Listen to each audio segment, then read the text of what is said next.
Hello friends, అందరికీ నమస్కారం. Welcome to our జీడీ వైబ్స్ ఛానల్. ఫ్రెండ్స్, ఈరోజు సాయంత్రం మా అమ్మని స్నాక్స్ కోసం ఏదైనా చేయమంటే మా అమ్మ కారపూస చేద్దాం రారా అంది. సో మా అమ్మ మాటల్లోనే విందాం కారపూస రెసిపీ ఎలా చేయాలో. ముందుగా శనగపిండి పావు కేజీ, బియ్యపిండి 100 గ్రాములు వేసుకొని కలుపుకోవాలి. మిక్సీలో వాము వేసుకొని పొడి చేసుకుని 1 స్పూన్ వేసుకోవాలి. వేసుకున్న తర్వాత తగినంత ఉప్పు వేసుకోవాలి.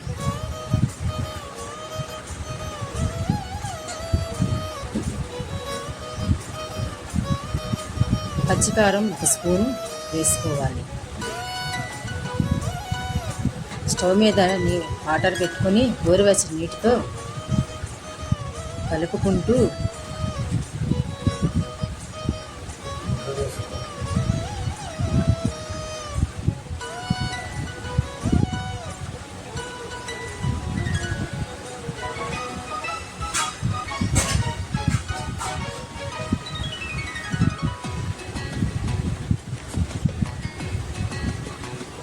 బాగా కలుపుకుంటూ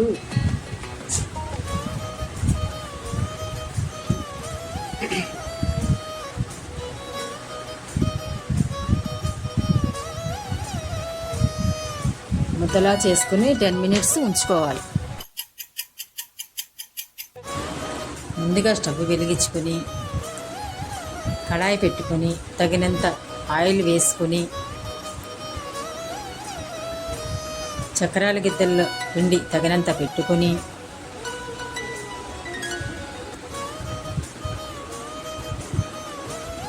ఆయిల్ వేడెక్కిన తర్వాత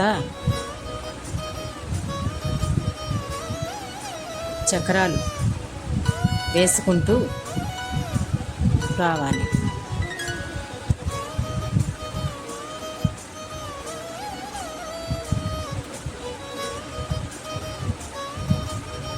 తిప్పుతూ అటు ఇటు కారపూసని టేస్టీగా ఉన్న రెసిపీ రెడీ.